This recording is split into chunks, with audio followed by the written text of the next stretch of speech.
Video tone, narrated by an aged mother with a weary, heartfelt tone. The beginning is lonely and heartbreaking, the middle part features a sharp contrast of coldness and warmth, the ending delivers karmic justice and a profound life lesson.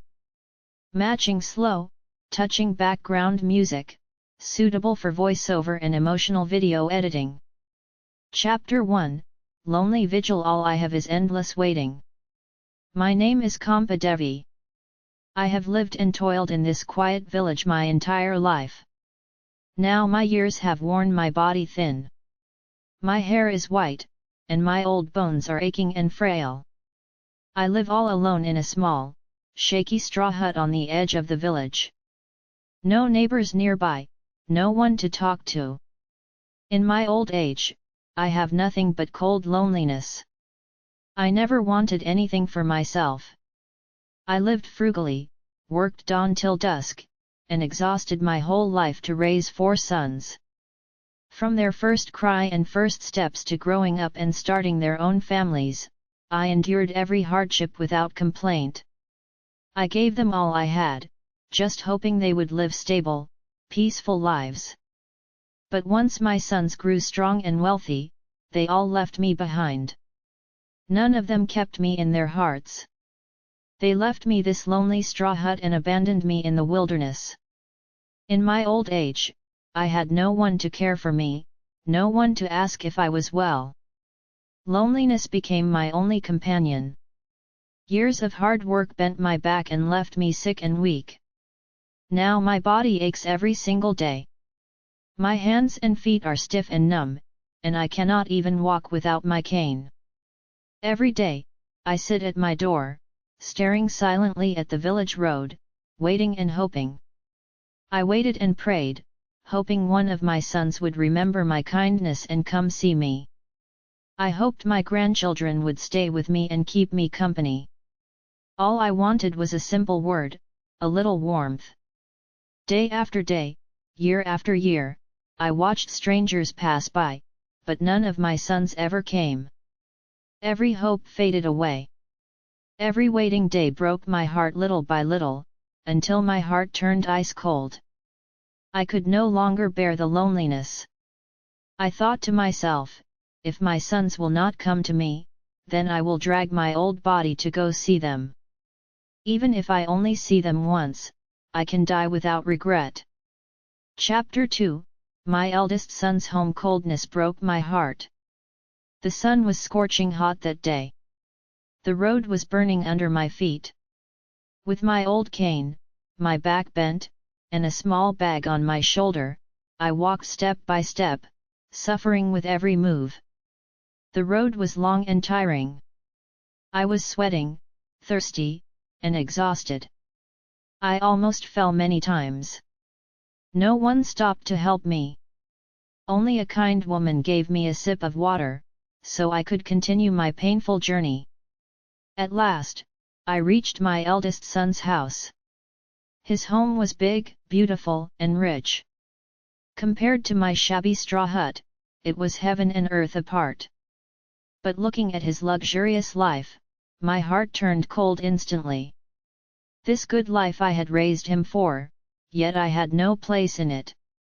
When my daughter-in-law saw me poor and dusty, she showed no joy. Her eyes were full of disgust, and her smile was nothing but fake politeness. My own eldest son treated me coldly and ruthlessly. He always said he was busy with work. Even when he had free time, he refused to talk to me or even look at me. I sat alone in the corner, nervous and awkward, like a total stranger. In that moment, I finally understood. In his rich and happy life, I was not his mother. I was only a heavy burden he wanted to avoid. Chapter 3, Second and Third Sons. Home. Sorrow and endless tears. With a cold heart, I left my eldest son's house and went to my second and third sons' homes. But people's hearts can be colder than winter. They treated me even worse. At my third son's home, I was not even given a proper room. My daughter-in-law sent me to a dark, damp corner next to the storage room.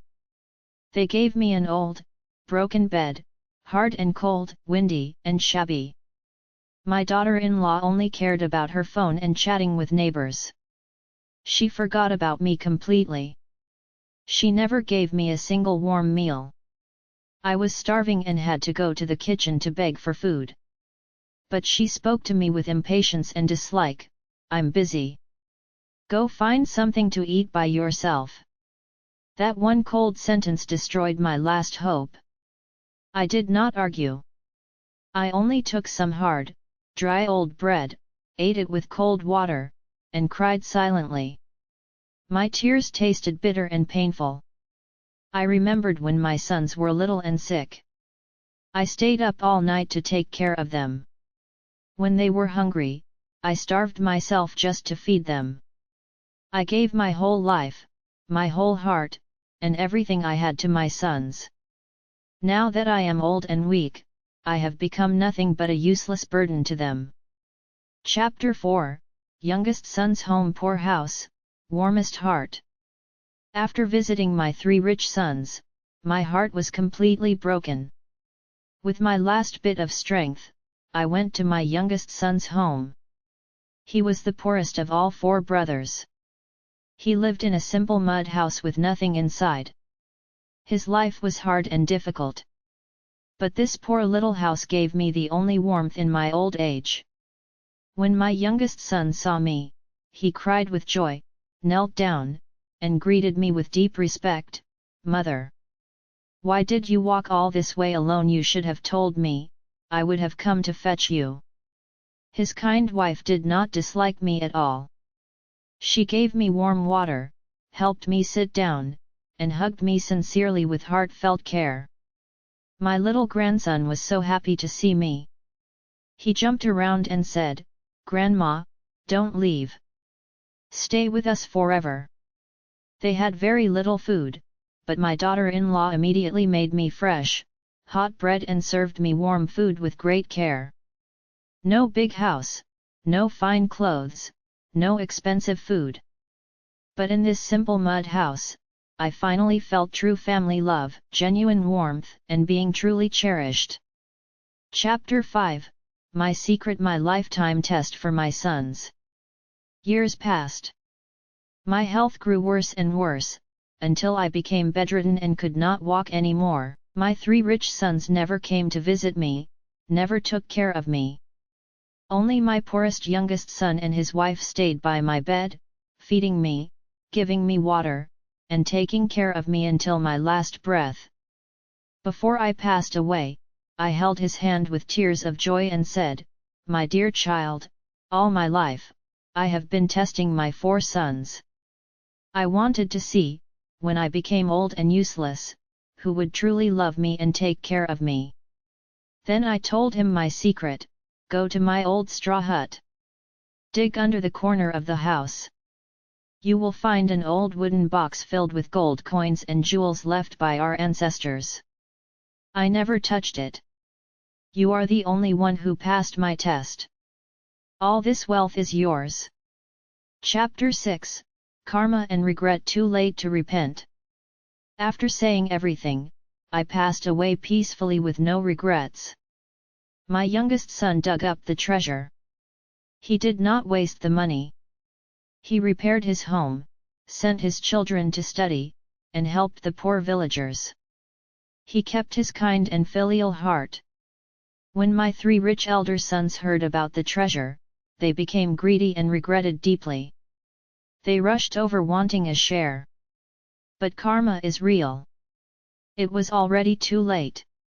They refused to take care of me when I needed them, so they had no right to receive my blessings. No amount of regret could bring me back. Final closing message. Slow voiceover and subtitle. I want to tell all children in the world, your parents are never your burden. They are your most precious blessing in life. Taking good care of your parents is not just duty, it is repaying their endless love and sacrifice. How you treat your aging parents is how life will treat you. Be filial today, before it is too late. Do not regret when your parents are gone forever.